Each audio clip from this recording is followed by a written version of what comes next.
स्पर्धेचं आयोजन करण्यात येणार आहे। मी जाणार आहे, तू येणार आहे का? हो, मग मी पण येणार आहे।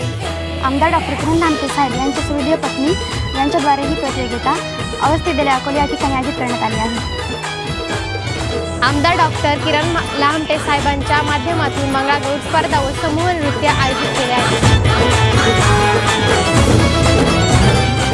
काय वाटतं तुम्हाला, कोण जिंकणार पैठणी, तुम्ही की आम्ही? चला तर मग बघूया।